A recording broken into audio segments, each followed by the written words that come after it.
Well, we have here for our panel today, to my left, the fabulous technical supervisor, Mr. Mark Hamill.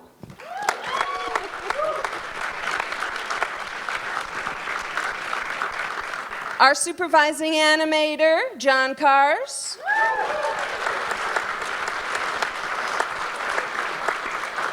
Another supervising animator, the fabulous Mr. Clay Cadis.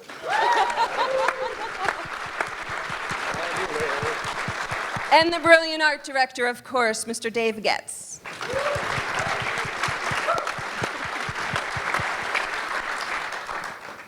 Dave, do you want to start? Or? Sure. Okay, here we go. All right, so I'm going to talk to you a little bit about the environments of Tangled and just kind of set the stage for the world that we made the movie in. So really our challenge on this movie was to bring the look and the feel of the classics, realize them in CG. In other words, the directors love the Disney classics like Cinderella and Pinocchio. There's a charm to them, there's an appeal to them, there's kind of a warmth that you get when you watch them, and everybody's kind of grown up with them. It's kind of, you're transported when you see them, and it kind of takes you to a happy place, and they wanted to kind of bottle that and bring it to Tangled. So our big influences for this movie were, in fact, our own movies and to an extent Disneyland, because they kind of feel like you get that same feeling when you go to Disneyland. So to start off, one of the first things we did was we shrank the world. And you're going to hear the word appeal kicked around a lot today. Shrinking the world makes it intimate and makes it friendly, makes it accessible, makes it a place where you as the viewer feel comfortable kind of witnessing the story that you're about to see. And when you look at, say, something certainly like Cinderella, that's apparent there. How do you shrink the world? You scale the buildings down. Nothing is bigger than maybe a couple of stories. We cut off all the sight lines. There are very few huge vistas in the movie. It's not Lawrence of Arabia, where the grand landscape is a player in the story. It's almost the opposite. We want you to kind of feel cozy and comfortable and just able to access, everything. Studying Cinderella, another thing that we found was that curves really add to that appeal, especially S-curves. Breaking down a scene, the abstracts of a scene in Cinderella, you see that everything in certain cases is built up with this rhythm of curves, and it gives a scene, a composition, a sense of flow and a sense of grace.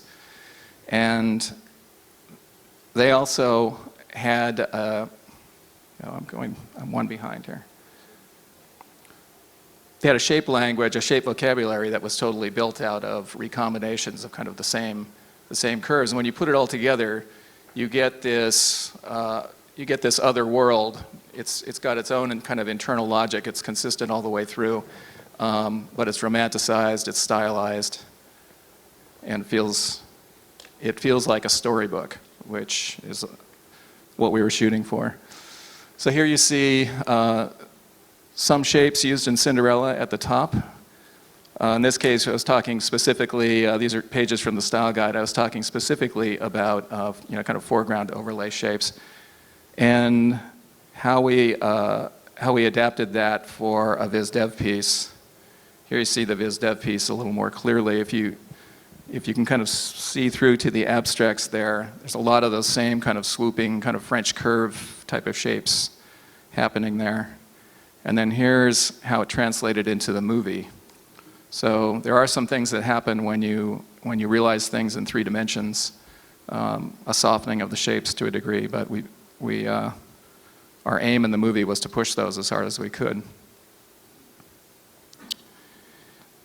Architecture in a fairy tale is always often draws on medieval European architecture, and the guys were interested in that, as well as what you see in Disneyland, which is kind of a distillation and a romanticization of European architecture. And they love kind of the quirky, colorful architectural details and the feeling that you could walk, that anywhere you look there might be a secret door that you could go to and discover something new.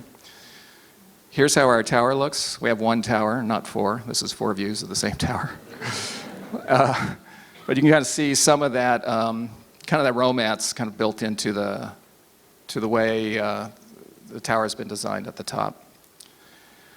Other big thing about treatment of architecture is, again, that scale thing. They looked at Pinocchio a lot, and one thing they love about it is what I call the chub factor, which is the way that the buildings have all been made kind of fat and stout. And again, they're not too tall. You can see that that environment kind of wraps around the character, and he feels enveloped and kind of cushioned. And we brought that to our town as well. Here is a Mac George pre-production drawing, or actually it's the design drawing. It's how we built our high street in our town. So you see some of the same shapes and ideas at work. Here's how those designs look as a painted model. And here's another one.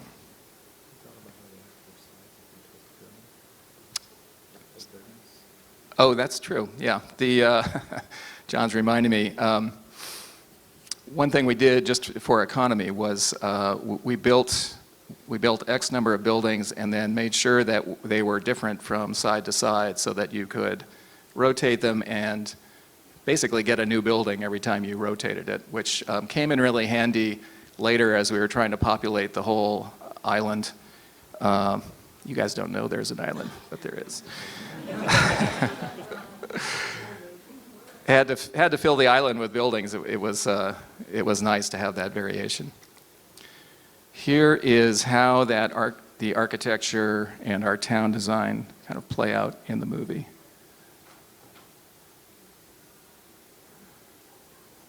We also spent a lot of time in the forest in Rapunzel.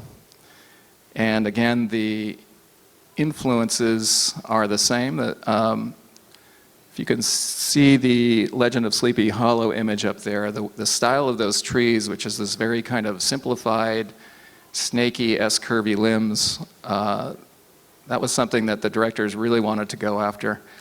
And then there's, of course, just the graceful canopies that you see in Cinderella. The images on the right are pre-production images that we did to kind of get in step with where the directors want to go. And then I'm going to show you here, this is kind of a hero tree. You'll see how it was used in a minute. But you can kind of see how those shapes translate into the way the movie works. How do I get to play that? Oh, okay. Yeah, let's see that one more time. Boink. So you see the shape of the canopy is actually the shape of it is very controlled, and then of course you've got that swoop to the trunk of that tree. And then here's how it plays in the movie. Goodbye. One more time. Oh yeah. Ka-chow. Okay. And here's another, we have a lot, this is a lot more typical of our scenes in the forest where there's just tree canopy everywhere. It was kind of something I discovered along the way in the process was that you actually see, except in the case of the hero tree, like this one that he's jumping through, you actually see very little of the specifically trunks or canopies. It becomes quite atmospheric, and that was a lesson. All right, wanted to talk about the tower a little bit, just because it's a special place. So the tower interior specifically is Rapunzel's apartment, really. She's lived there for 18 years. It's actually her prison cell, but she doesn't quite know it. And it went through quite a process of development. Once upon a time, in the storyboards, we actually had it depicted as kind of this empty jail cell that was pretty dank and miserable. And then over the course of making the movie, at some point Mother Gothel moved in and was living with her, so it became more of a mother-daughter apartment. This is an earlier version. This is drawing by Lauren Aris, which I really like. And it feels pretty dramatic. It's, it's maybe a little oppressive still. But you can see that it's at least become a domicile. And then came the day when really the thinking changed. And I think it was John Lasseter who really said, she's too smart a girl to have lived her entire life in a jail cell. And really, this place should be as nice as possible because Mother Gothel is also too smart to have just put her in a jail cell. So it actually should be a place that is fantastic. And he said, I want you to figure out how to make this look like the most charming B&B in France, and you would want to stay there. So this drawing, which is a Claire Keane drawing, was seminal in kind of opening up that thinking. It's got like a tile floor and all these hanging plants, and John was saying there should be herbs drawing next to the kitchen, and that kind of thing. At a certain point, we took that idea. This is a Vicky Ying drawing, and it shows how we kind of started rounding out and plumping up the shapes, all of the kind of the vintage look of the older movies.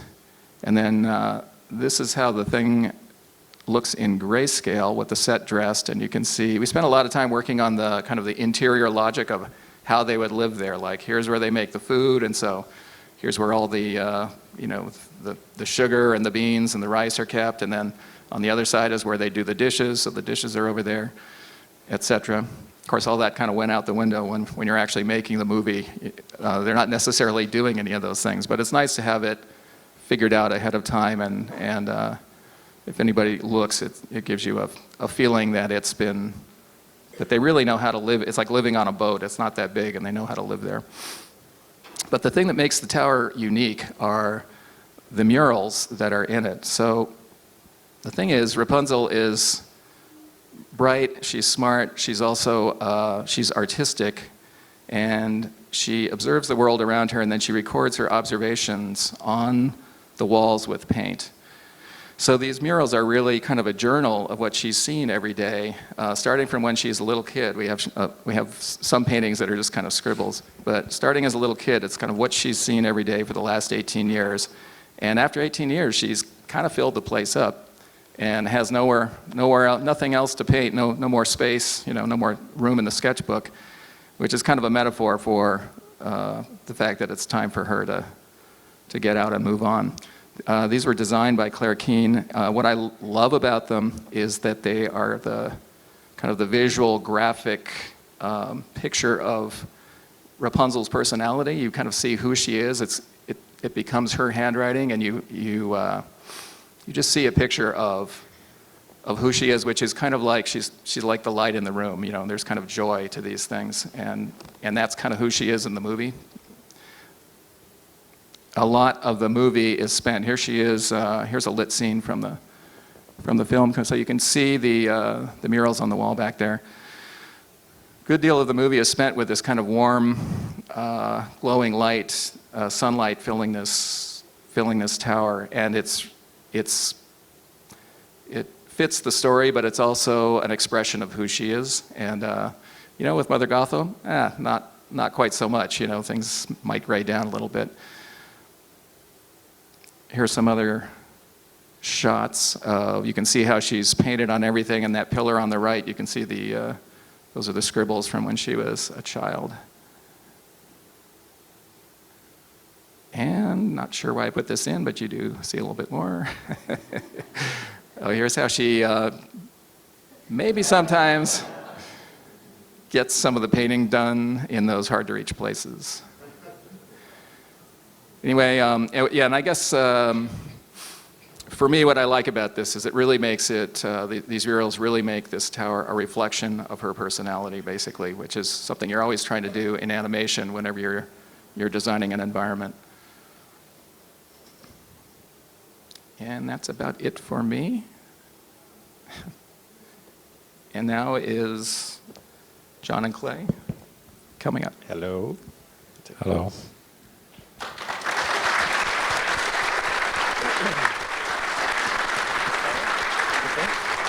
Yeah, right here. So this is a picture of me and John. Which one's which? And the names are backwards, though.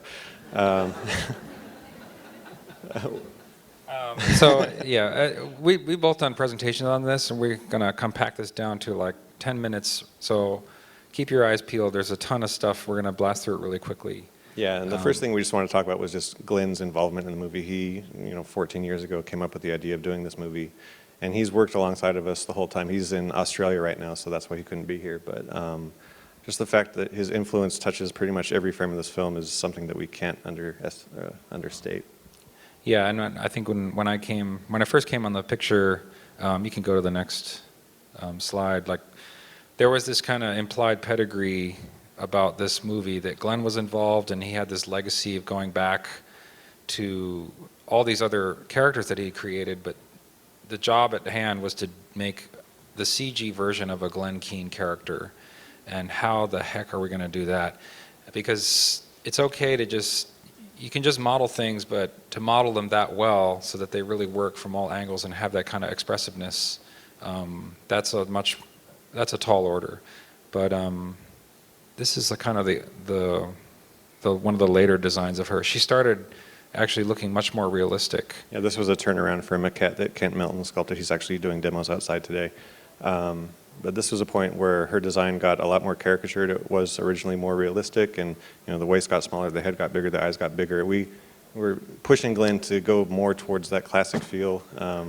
It just makes everyone's life a little better when you're not crashing against the uncanny valley, making like this creepy, realistic thing, and it really helped the animation style too. This is just an image. Glenn, his wife had this yoga book. It was yoga stretching.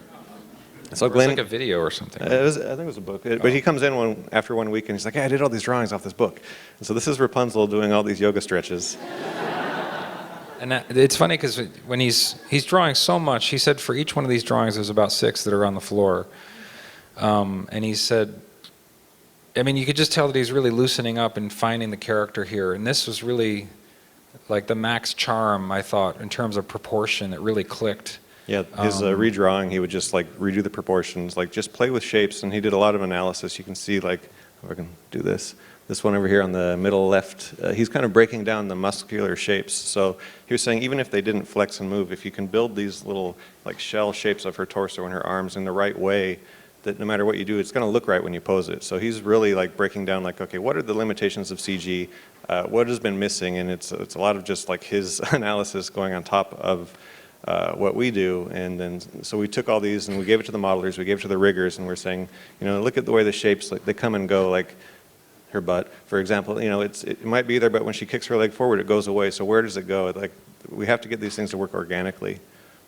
And then his knowledge of anatomy is just it's totally encyclopedic, and his knowledge of how to stylize that anatomy is really sophisticated and charming. And I always thought, I come from a CG background, and I always kind of felt like it's okay to move that body mass physically. If it moves through space convincingly, that's good. I thought that was enough for years. And I worked on Monsters, Inc. when I was at Pixar, and if you look at Sully, he kind of moves as a block for the shots that I did. But what Glenn really brought to me personally, and I think also to the entire group, was the way the character's feeling inside, in their heart, like, controls that core. So you animate not only from the inside out, which I've always preached, you should animate from the inside out in terms of the way you think about what a character's going to do or act, how they're going to act, but also animate from that core inside out. And it's okay to twist and change that body mass, that body core. And so you see that in the film. And a lot of the reporters have come to us for the press junket over the last week or so and saying, like, there's something different about the way they look, the way they feel. It's different. And I think a lot of it has to do with that, the way that there's a lot of integrity to the core of the body and the fluidity of the poses. And this is just a tremendous influence he had on the group. And the reason he was, well, I'll talk about it later, how he influenced the group. Yeah, and these images, as an example of that, are just, he would see us posing the character, and he just, he's an artist and he sees the images as a drawing, and he wouldn't accept what the rig was giving us. It was just kind of this tubey torso. He's like, no, it needs this break, it needs a graphic, it needs a straight, you need a contraction on the other side. So he did all these drawings like, this is how it should look, which was really a great guide for the riggers to take this, go back, implement these controls in the rig that we can actually get these things. These are just a bunch of character designs he did. This horse stuff up here, he was taking a leave of absence, but before he did, he worked on this horse for about 3 days. And we just couldn't believe it. Like he came out with these designs, and we did a lot of exploration after the fact. Shiyun and Jin did tons of drawings, but we seemed to always come back to this as the DNA of that character. Yeah, and he would be like, I never really drawn horses much. I don't know. Yeah. And then he just whips these out, and I'll see ya, gonna go on a sabbatical, and we're like, holy crap. Yeah. So, yeah. And then we showed these drawings. We showed these drawings to this modeler, Leo Sanchez, and he did a maquette, a digital maquette of this horse, and we showed that to the animators, and they were just blew their doors off. Like, I want to animate that character. That is so cool. He is so expressive, and just his sense of balance about like a horse. You know, the eyes are on the side of the head. For horses, they look out to the sides if you look at a real horse. And a human, eyes are in the front. And there's that perfect balance of like between the side and the front. So it doesn't look like a horse with a human face on it, and it doesn't look like the eyes are so far apart that you can't kind of get that sense of expression. It's just a fun design. We had a ball with that character. So we just want to talk a bit about building the characters. These are kind of what we ended up with as a default zeroed out rig. This is what you get when you start, when you open up a character. Scary. But this is when Glenn came back from his sabbatical. We had been working on this character for 6 months with modelers, trying to figure out like what he was doing in the drawings. And we thought we were getting close, and then he came back and he was just like, well, if you just like move the eyes here and just change the distance here and move the nose, and it's these little tweaks that he just had this like fresh eye on the character, and he just gave us this really quick guidance. And within 3 days, you know, he did a couple of these drawings like this one, and it was kind of amazing how fast the rig turned around once he was back in there. So this is a pose of that same drawing. This is an image I had on my iPhone, and I'm like, I got a secret. This is awesome. Yeah, because I felt like we'd had a real breakthrough, and this character had a sense of appeal that matched. I felt like this was a Glenn Keane character now, that we'd broken through. So we were really excited when we got this pose. It was a huge relief to get to this point. And this is just a couple of the rigs going through some expressions, I think. Let me go back. Sorry about that. But there's simple things we're doing here, just changing the like the pupil size on Rapunzel and getting it a little more appealing. This is a simple calisthenic, just some facial shapes. Just trying to get this extension and compression. See here, this is a good example because Flynn's nasolabial, his compression of his nose for a sneer, is working pretty well, but on hers it's kind of shearing apart. So you're seeing the not unfinished rig, but just getting that cheek mask to work. And these are kind of these milestones you have to get through to really get the sense of fleshy mass in the character's face. Mm-hmm. So then as we were doing all this, we spent probably, a year and a half working on rigs and models, and as we were doing that, the animators were all animating. They were getting ready to do this human animation, you know, what we wanted to be the best human animation that's ever been done.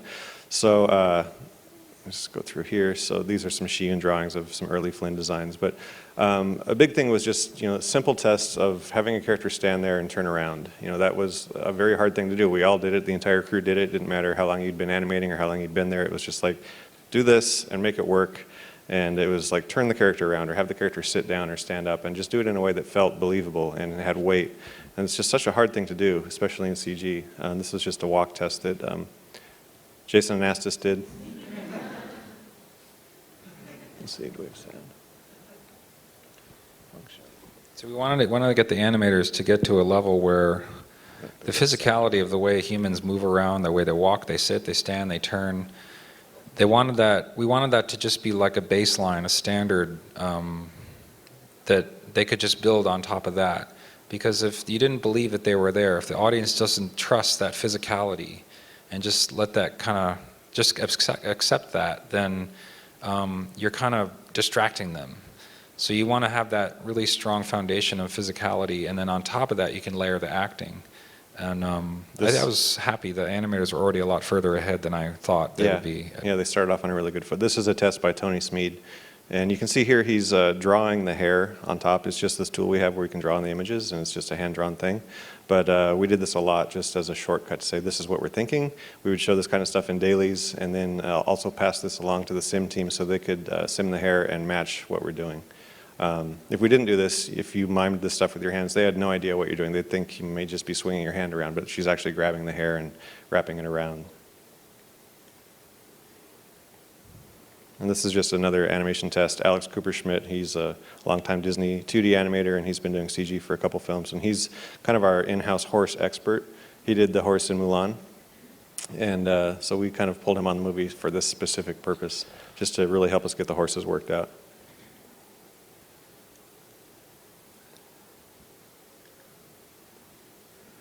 This is Danny Pichet. This is just an absolutely seminal moment for us when this guy was working on, I think, Planet 51 in Spain. He showed up, really unassuming animator, and he just all of a sudden shows up in dailies with this, and we're like, Yeah, okay, that's amazing. That is like, Yeah. that shows so much character there, and we actually lifted that. This is like cut and pasted and put back into the film. Yeah, this wasn't storyboarded like this or anything, but we loved it so much. We had Chad Sellers actually animated the scene that contains this. Take this animation, drop it in, combine it with his animation. Yeah, this was kind of groundbreaking because up until this point it was like the horses walking, doing things that were very horse-like, but nothing that's pushed and had so much personality. So this is Daly's. Is Yeah. that video or? Yeah, this is just an image, but it's kind of a room smaller than this. But this is Glenn sitting here at a Cintiq monitor. The directors sit behind him, and then the room is filled with animators. And these are just some videos of the process. So every day we all get together in this room, and animators come in to show their work. And this is the directors talking about acting in shots. They may be issuing some stuff and really being specific about what they need in the shots. Okay. There's no sound on this, but okay. Anything to say about dailies? Well, it's a really open room. There's a lot of talking, explaining, arguing about like what is best for the shot. This is an underwater scene they're acting out.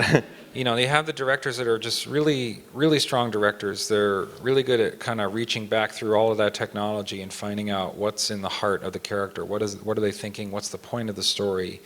And it always gives the animator a really solid foundation to work from.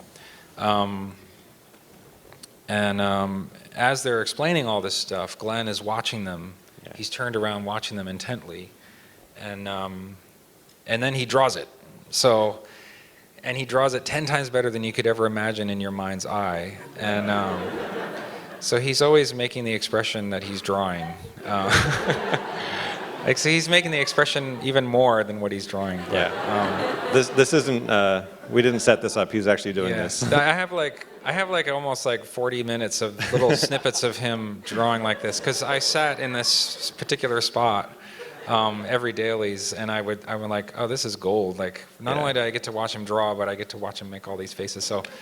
Yeah, it really it's was just a really like fun room. A master class because we have the big screen in daily. So these drawings that he's doing are showing up as he's drawing them. So you're seeing the lines appear and seeing his thought process. And Yeah, sometimes he's drawing and you're like, oh, this is the one he's gonna stumble on this one, and then a couple more lines, we'd and he be makes like a line over here. It goes. yeah. Watch, it's gonna go bad. It's gonna go bad. Watch. And then I'll make one more line, and you're like, ah, so good. And there's this other time where Byron is a really, really strong animator. He animated on Brother Bear. That guy can draw. He storyboarded huge chunks of the film. He's amazing. But he was at the Cintiq, and Glenn was on vacation one week, and he's drawing, and they're trying to get something, and Nathan's like, yeah, it's close. I don't know. Oh, what is it? Well, you really miss Glenn when he's gone. and Byron's drawing, and he's like, what? I'm sorry, I didn't mean. So, but Glenn would draw an eyelid. He'd move a pupil. He'd lift a mouth corner, or he would reanimate your entire shot. He'd like take you aside later and like go over your entire shot. Kira's over here in the side. She had a shot that was Rapunzel's pulling on her hair, gets stuck, and she's pulling on her hair, and the reanimation of the drawovers of that scene are just unbelievably awesome. And it's like a gift when you go have him draw over your shot. It's so much fun to see him push and pull and take you to this new place. Yeah, this is a progression. This is Patrick Osborne. He did this shot, and this is the storyboard. And then here's Patrick's first pass, and he's doing everything here: the boat, the hair, all this stuff. And so once he did this, he brought it to dailies, went through the process, and then Glenn starts drawing over it. So here's Glenn's pass on top of that.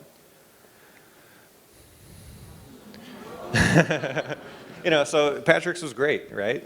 But then you take Glenn and you throw him on top of the scene, and then you get all this, thought and feeling and weight and charm, and that was such great guidance for everybody. And no one felt like insulted that Glenn was drawing on their scene, because it was like you're taking this and it's your scene still, and you're taking it back and you're going to make it as good as Glenn would have animated it. So throughout the whole movie, he did this.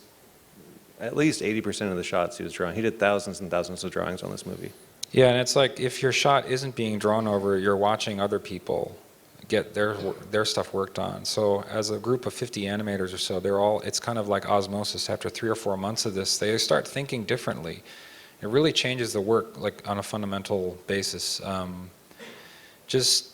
That's what you see when you see the animation. You see it in the poses and the way it moves. There's a classicism about it that I think connects the CG to the legacy of these Disney films, and Milt Kahl and Frank and Ollie, all of these guys. I mean, Glenn is leveraging all of that knowledge that he's learned from those guys over the years and injecting it, like really infusing it into this new medium. So Patrick animated that hair, by the way. Yeah. By hand. So and here's the final version with the sim.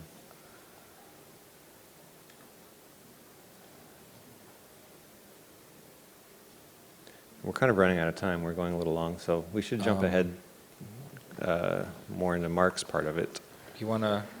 But we were going to talk about hair, but Mark's talking about hair, so. Do you want to bust through those slides fast, or? Yeah. Oh, yeah. This is really important, actually. Yeah. All throughout this movie, animators would, like Danny Peace would do that horse scene, and it was eye-opening how the horse could move, and then all the time Glenn would come back from the weekend and I was thinking about this, I was thinking about that, and this was a test he did of Rapunzel, and he kept talking about this hair is part of her. She's lived with this hair her whole life. It's like a safety blanket. It's this thing she touches and thinks with, and it's just always there. She knows if she's reaching back, it's going to be there. So he did this test, and we were like, oh, that's what you mean. So here's the.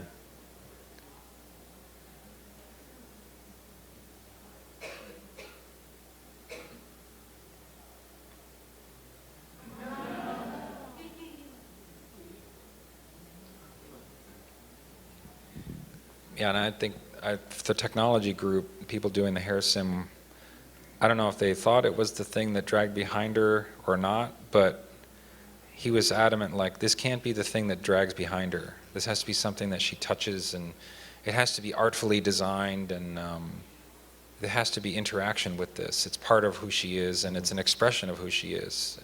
And after he did that test, we were kind of like, that's amazing, but how do you explain that? So then he went and did this style guide of kind of how she thinks with her hair, and then this visual style guide of it. You need the swoop, the reverse, the twist, and all these different physical things. There's like 8 or 9 different things he went through. We're going to jam through this because Mark has to start talking about the hair. But this is a lot of this hair stuff. It was hand animated, all the stuff in her hands. The animator Joe Bowers did this stuff. The yellow part was actually a simmed part. And here's a final version of the same shot. Let's talk about hair.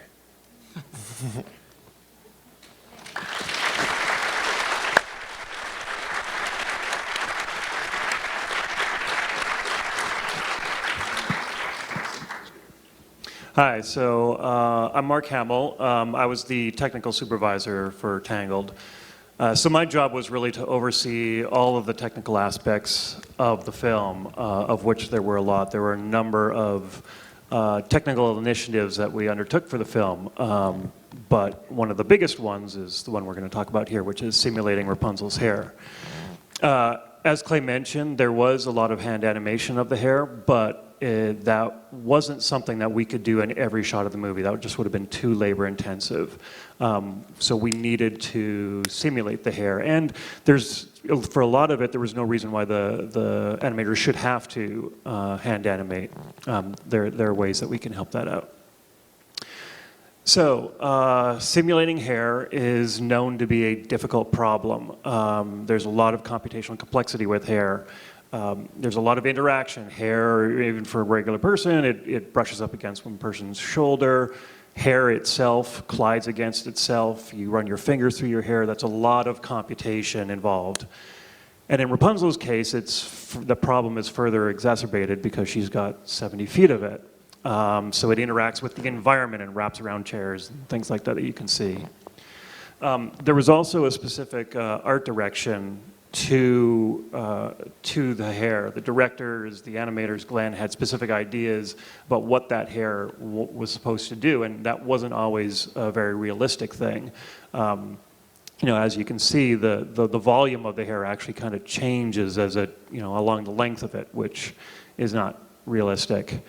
And then the characters themselves would undergo non-realistic motion. They would often accelerate very fast, or a lot of squash and stretch.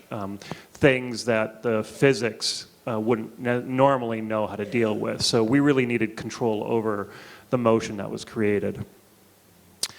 So we started off with the hair Bible. Clay made reference to this. So Glenn Keane had created these set of drawings, these basic definitions of how the hair should look. What are the shapes? How does it pile on the ground? How does it move? What are the behaviors? And so this became the Bible for how we had to simulate it, and it helped to ensure consistency throughout the movie. So the actual development process began about 3 years ago, a little over 3 years ago. We had some software before starting Rapunzel, but it was very limited in what we had done with it. So the first step is really to look at real hair. Simulation is emulating physics. So we needed to start with how hair actually moves. And so we actually looked at real hair reference, and we couldn't find anyone with 70 feet, but we found somebody with 4 or 5 feet of hair. So we looked at how that informed us about how it should move, and then also it sort of gave us clues to things that we needed to overcome. So then we started building the simulation model. So that computational model had to deal with how the hair would pile, how it interacted with other hairs, and how we maintained curl and shape. So there's a lot of physics and structural mechanics and mathematics, a lot of which I won't go into here for time, and also I just really don't understand it all. But we had 3 developers over the course of 3 years working just on the simulation and tools associated with it to help us achieve the results. And then we went and did a bunch of tests. We had animators on the show that were already experimenting with the character, with the rig. And so they did different tests with the expectation of applying the hair. And so this really allowed us to test out what the system could do and what we anticipated needing to do for the movie. Some were a little more diagnostic than others, but so we ran through just as many of these as we could get through, really trying to put the system through its paces. And then some tests we actually took all the way through lighting and rendering. This couple I'm going to show you, these were just a little over 2 years ago. And part of the goal of these tests were to present the look of the movie. So we could say, this is what the movie's going to look like. But it also gave us an opportunity to put the hair in the environment and make sure it all integrates the way we would like it to. It's also very important to apply final lighting to the hair, because you can generally or often don't really see the shape, the volume of the hair without proper lighting on it.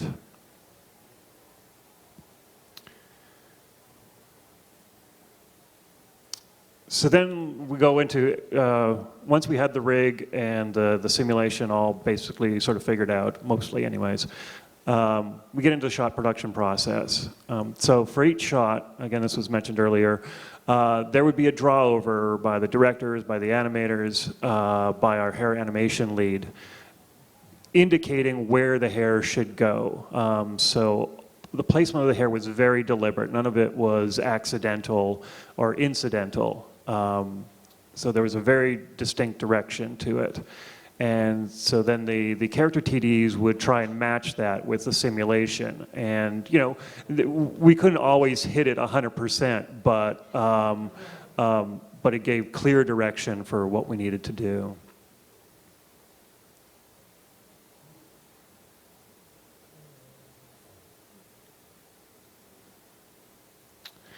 And so sometimes we would do this on stills, then sometimes also with animation. And so then we would get the final result there.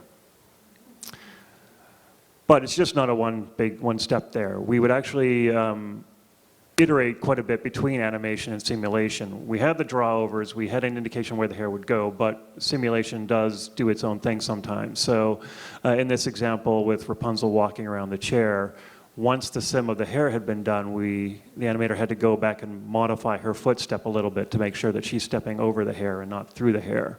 So it wasn't a linear process at all. We would go back and forth.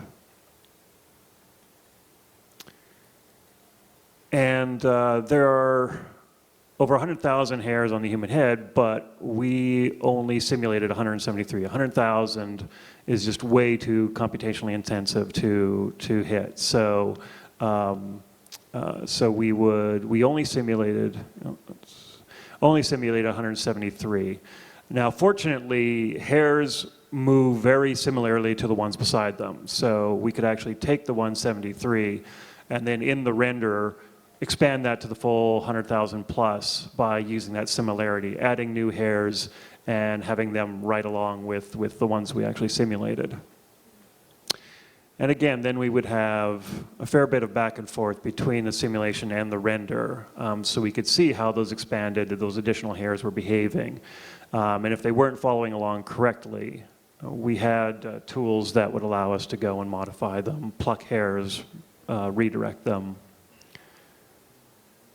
And then we would get into, and then that would take us into lighting and the final rendering.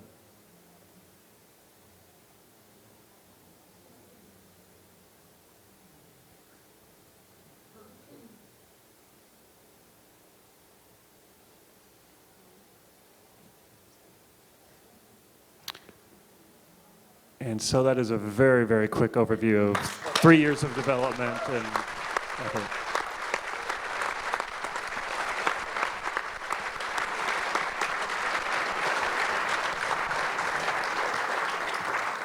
Five more minutes? Oh, good. So now what do we do? We have 5 minutes. It was just that easy. Yeah, very good. We want to do questions and answers. We are going to move after we're done here to a lounge where anybody that has questions can do one-on-one questions for the guys, and they'll answer there for questions and answers, right? And so do you guys have any parting words of advice or what was the key thing you learned from this film that you didn't do in like Meet the Robinsons or any other film that you've done in the past? What did you take away from making Tangled? Well, I think our crew's, I'll just start. Our crew is really strong, and they were strong from Bolt and the previous films, but there were things that the directors and Glenn and John Lasseter, they kept asking for more, and a lot of it was just, we did so much about animating breathing. Like, really listening to the track, we went back and redid a ton of shots just to have the characters moving and breathing, and especially in the songs, but even in the dialogue. We did so much work on that, and just attention to details of like Rapunzel's lashes. Like every scene, we posed her lashes to look right.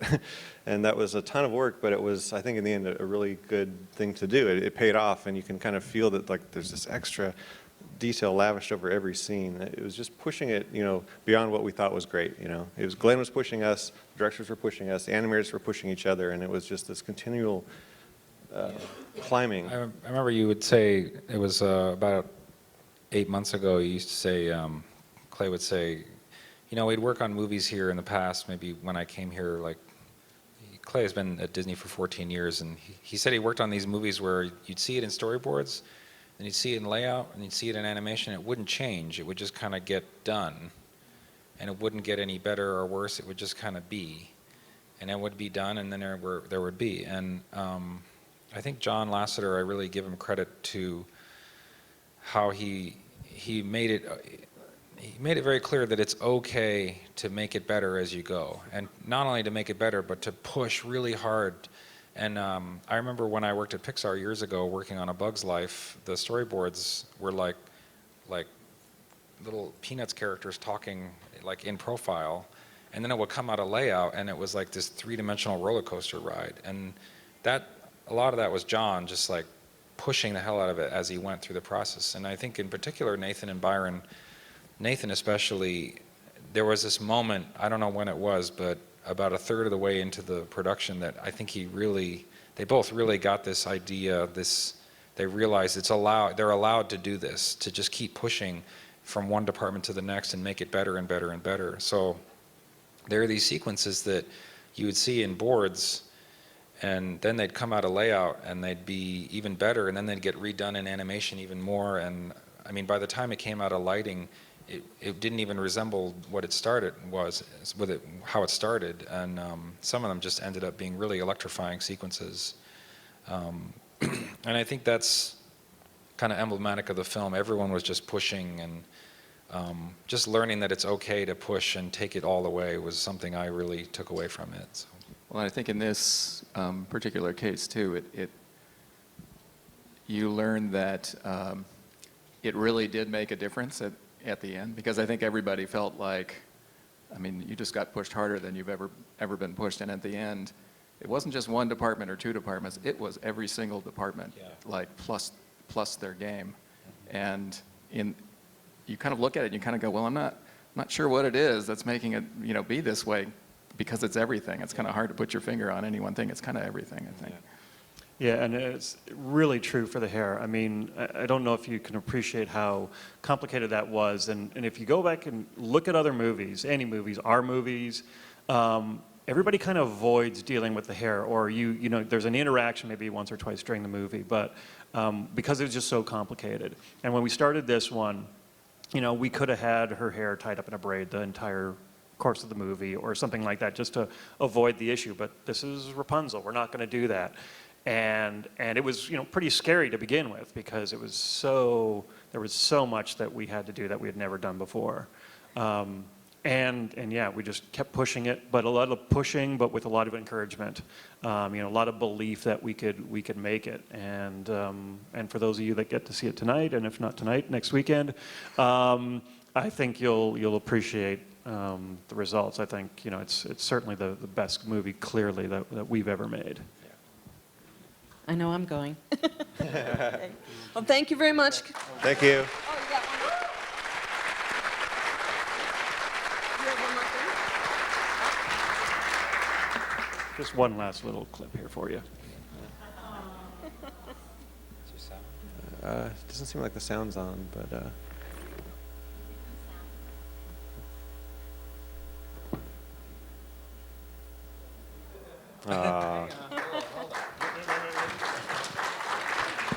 Hold on.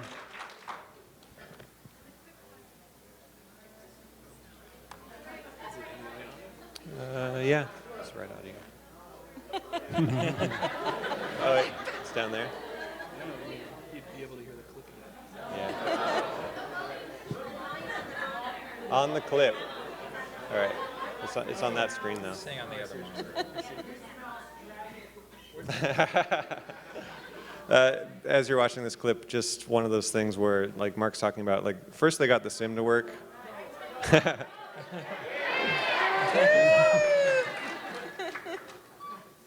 Doesn't-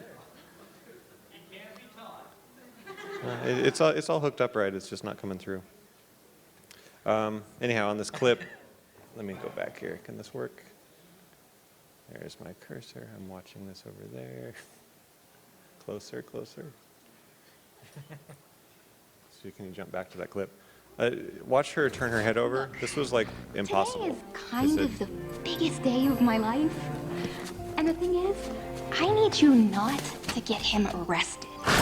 Just for 24 hours, and then you can chase each other to your heart's content, okay? And it's also my birthday, just so you know.